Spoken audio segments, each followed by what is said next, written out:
Recording.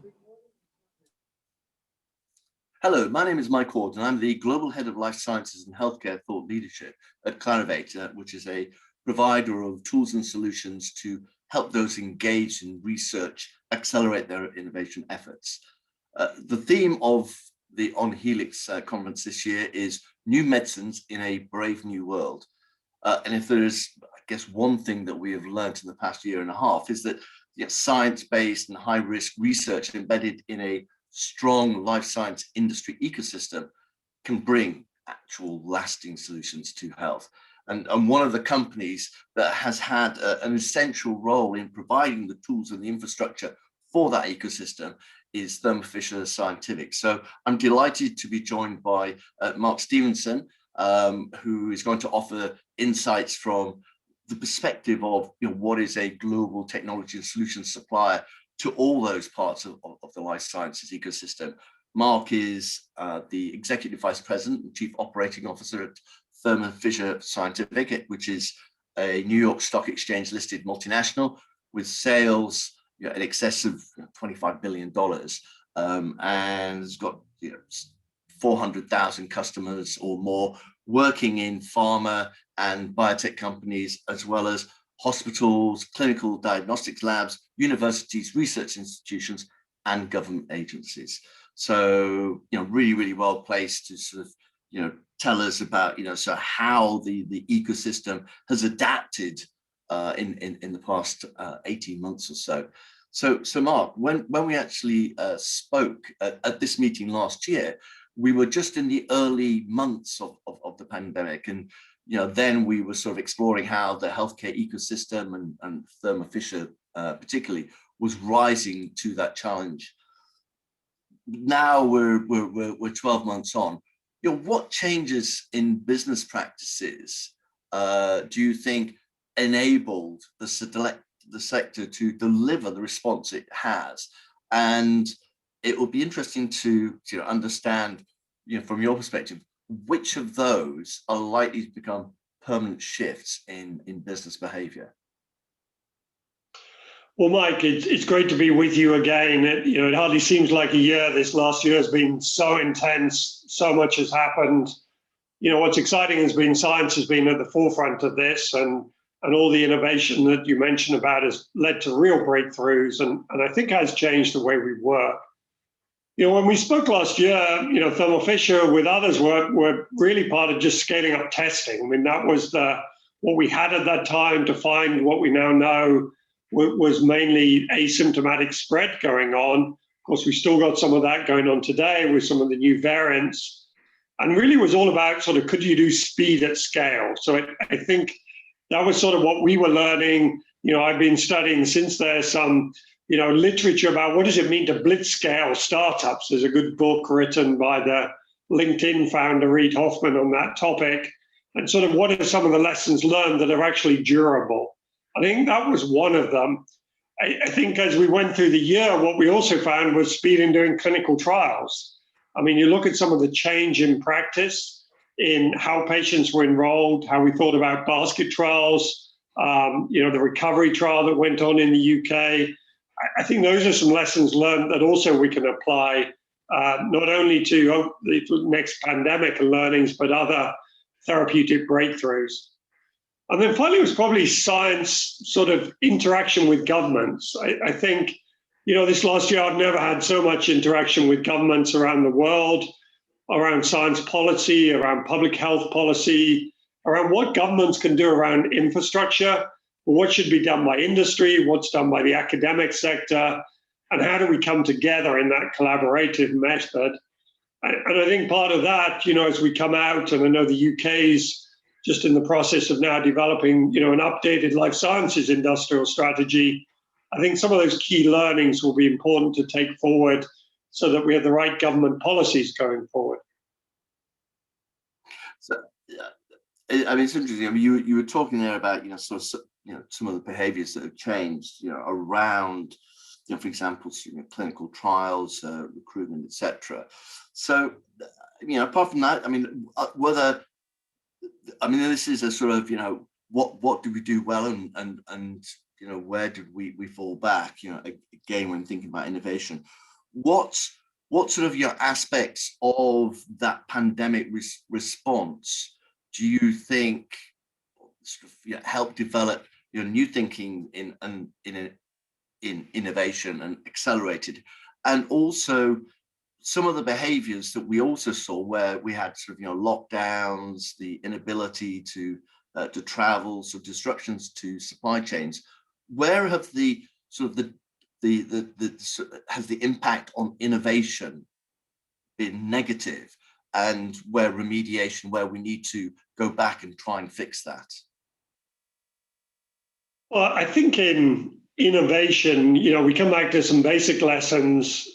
The fundamental understanding of biology is important, right? A lot of the work actually was pre-pandemic in understanding viruses, how they interact, inability to have technologies that could study them, structural biology tools or sequencing tools, genetic analysis, understanding of new modalities, right? mRNA, while it's new as a vaccine, had been around for 5-10 years, studied, basic research, looked up for other diseases.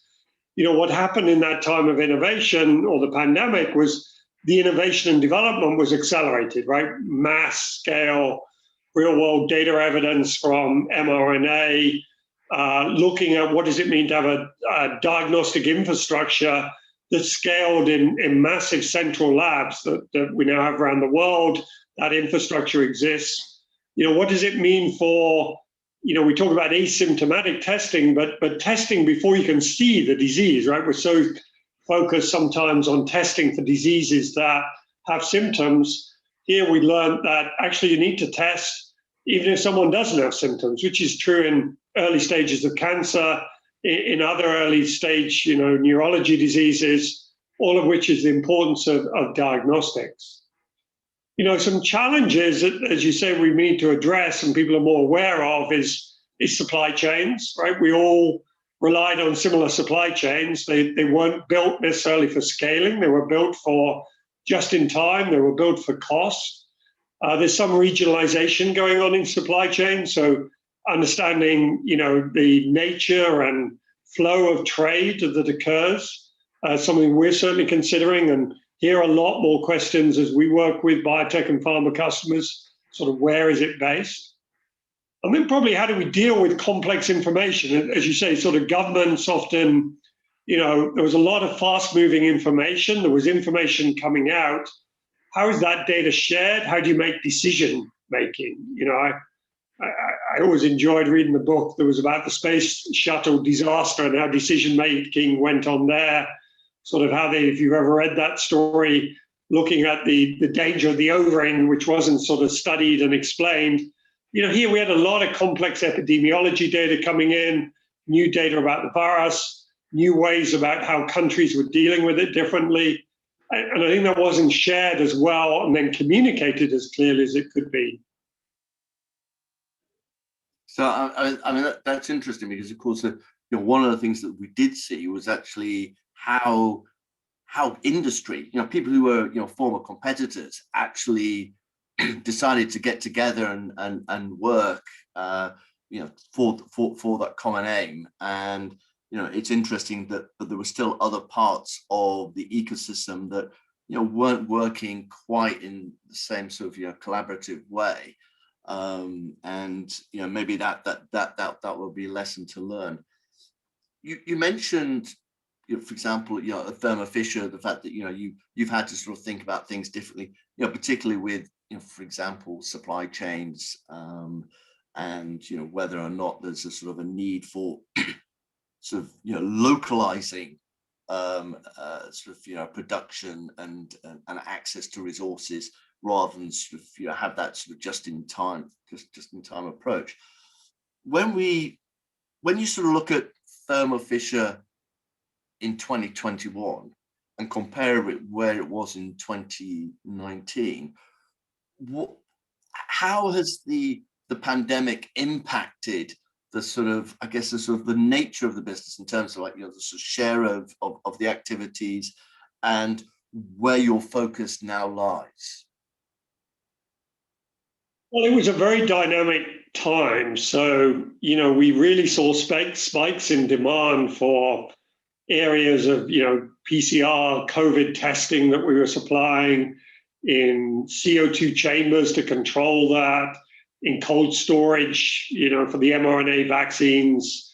We make nucleotides and enzymes, so those supply chains got stretched, as did sort of bioproduction, single-use technologies, and that's all been part of now how we're scaling. So, we've doubled, now probably tripled our capital investment over this last 2 years in investing in those areas.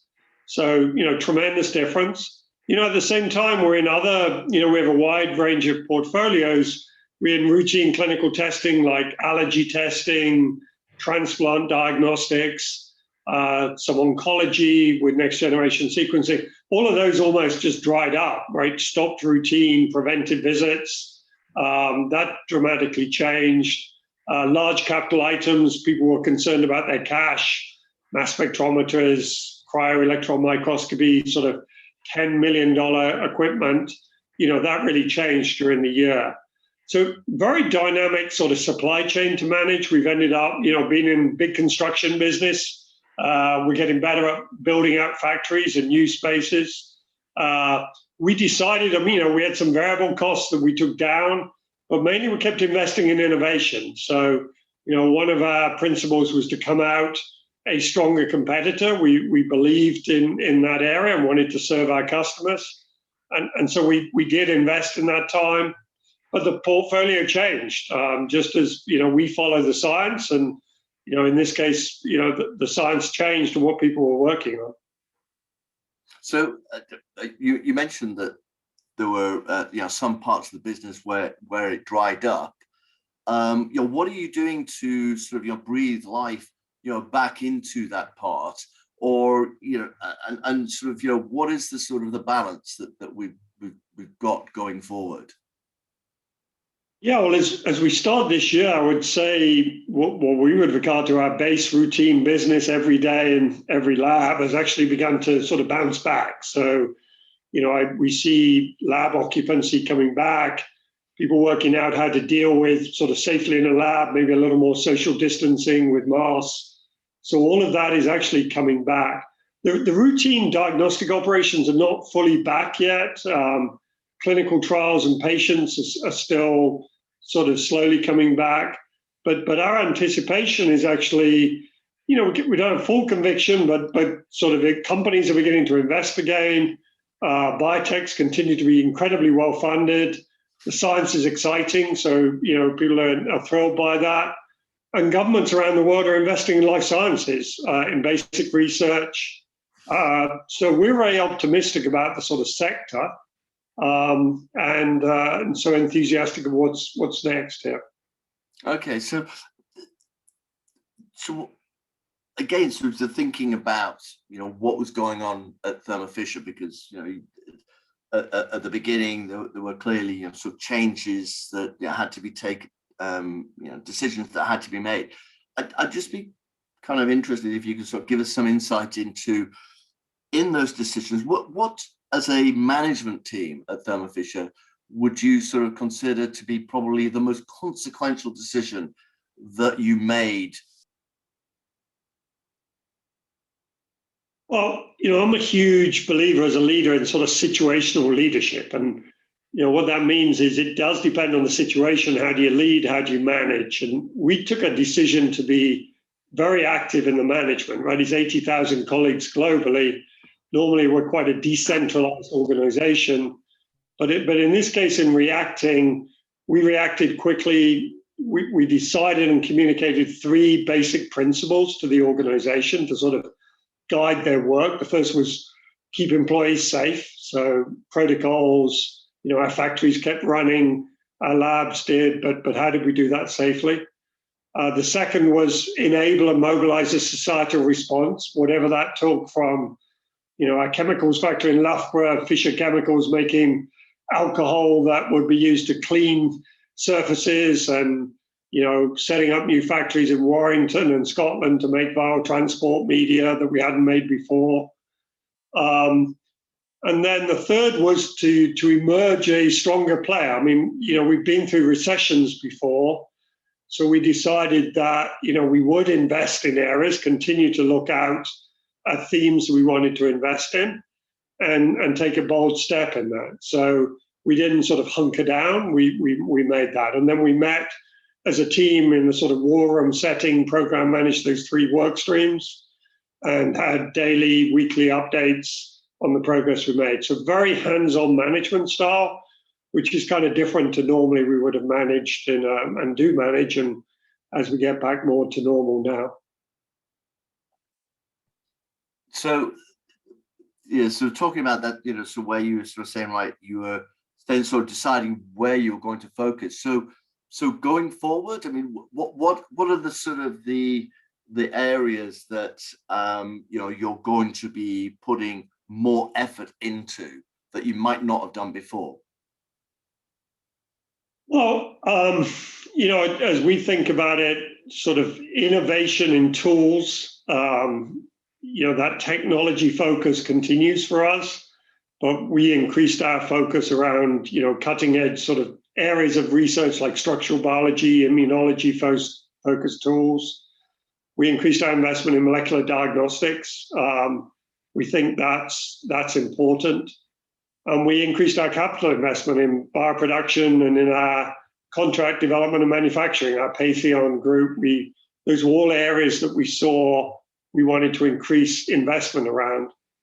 I think one final area we came out was sort of the new modalities. So, we came out, we invested in a factory in viral vector that's in Belgium, making viral vector. It's one of the suppliers to the AZ vaccine. We see those viral vectors as important, and mRNA. And then the final piece has been in clinical trials. We see the innovation around biotechs. We see the molecules in there, and yet they need to accelerate their therapies to the clinic, and that was a part that we didn't have the capability to help them with. So we announced an agreement to acquire PPD, a leading clinical trials, so that we could engage with the biotechs and large pharma to help them really take their therapy all the way from early discovery through clinical trials into manufacturing. So that sort of end-to-end service we thought was important.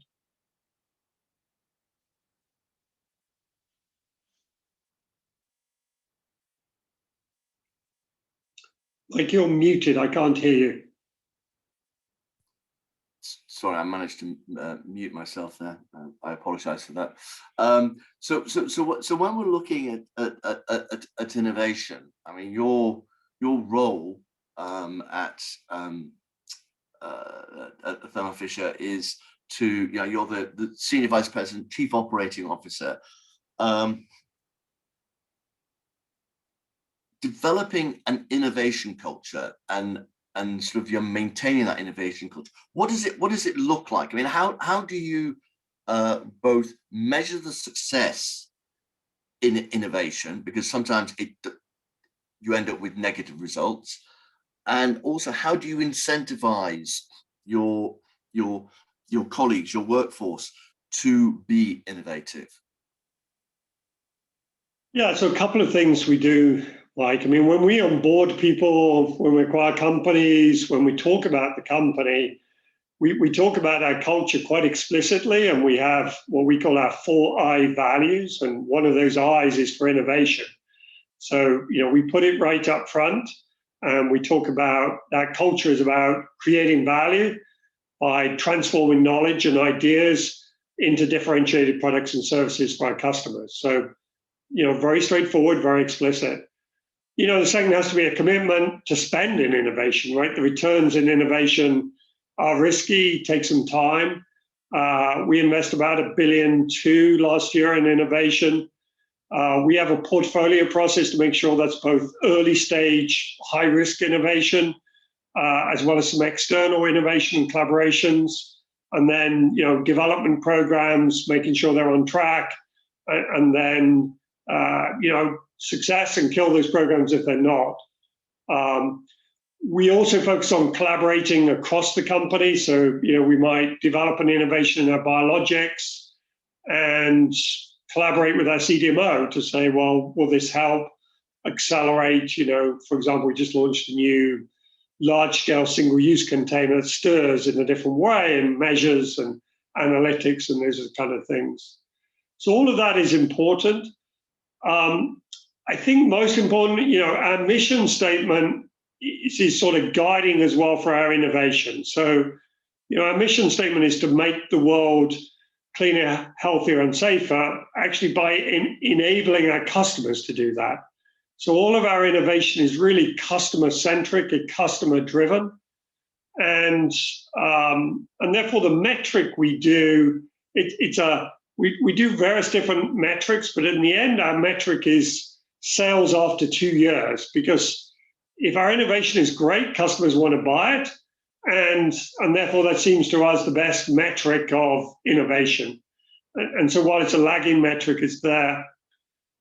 So that's sort of how we thought about it. I mean, one final thing I would say, and I think it's important for all of us in science-based industries, I think one of the things we hear coming out of people coming into the company, particularly sort of younger Gen Z, I should say, since I'm speaking to a UK audience here, when we think about that, they're very mission-driven and purpose-driven. And I think, when we're talking about innovation with them, we talk about the purpose. What does it mean what our customers are trying to do in discovering new therapies, bringing pharmaceuticals to market? And that's, I think, an inspiring for new colleagues joining, whether the world needs more of that than maybe other things they might go and spend their lives on.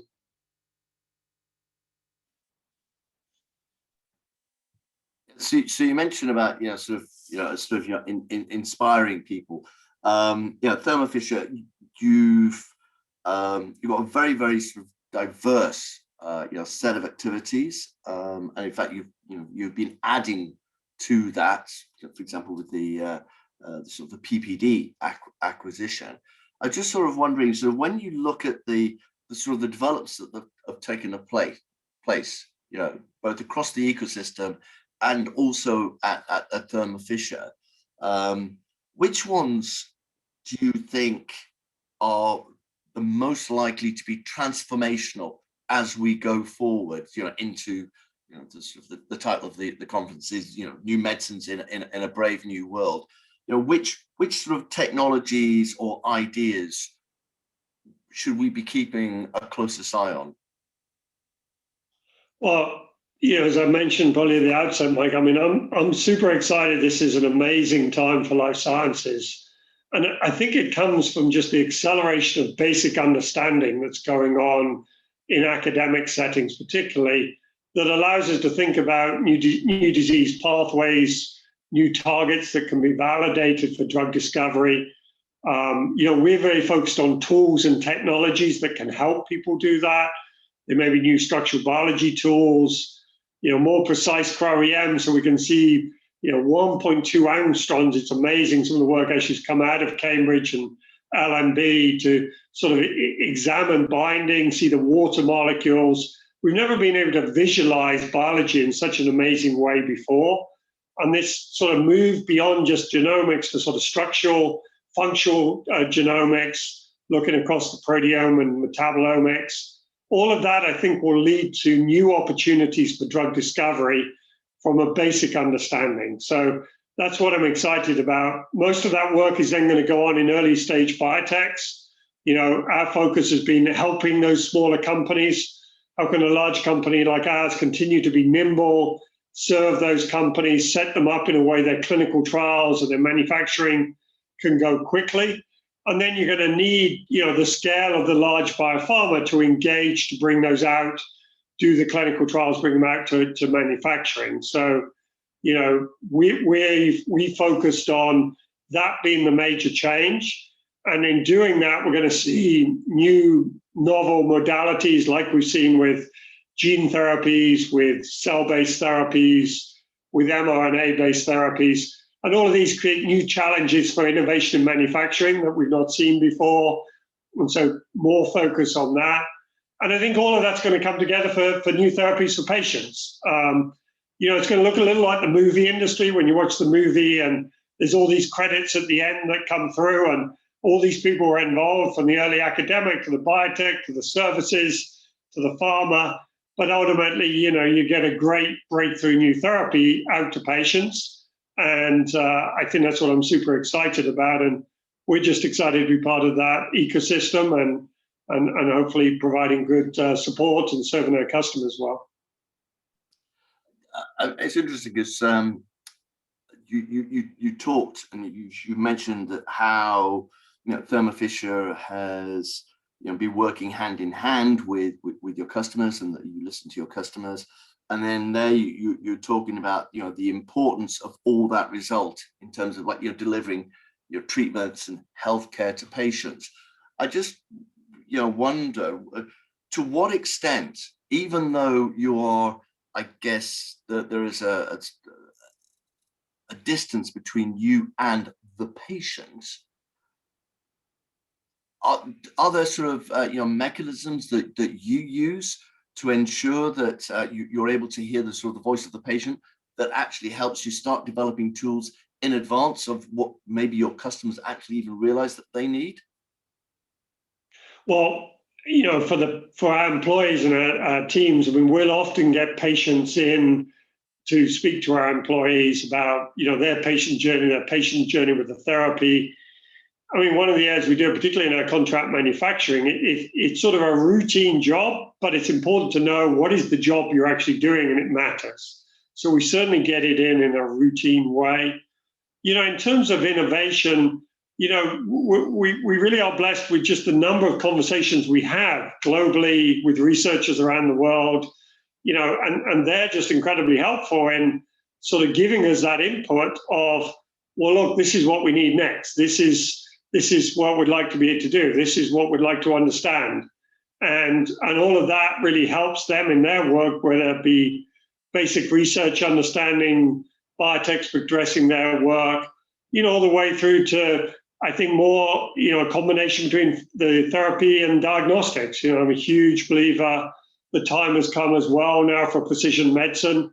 We just look again when the learnings out of the pandemic, the same virus with just huge response differences from the immune system, from the patient. And so to me, that's all part of the engagement of we're yet to understand exactly, what is the personalized therapies that we need in all these cases, but that's going to come together with therapies, with diagnostics and this basic understanding. So we just have a lot of touch points, Mike, and with that you sort of hear that voice of the innovation directly, and then we bring the voice of the patient in really to inspire us all, because you couldn't be more excited when you see breakthrough therapies come, just inspiring for everyone.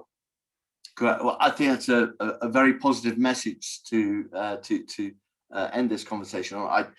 Mark, as always, it's a pleasure talking to you, and I thank you for your time that you've spent today. Well, Mike, it's great to chat with you. Hopefully we'll all be together in person next year for the conference. I'm hoping the travel barriers open up and we can all safely travel, safely be vaccinated, which I'm grateful I am, and start to return to some kind of normality here. So great to chat to you again. Yeah, thanks very much.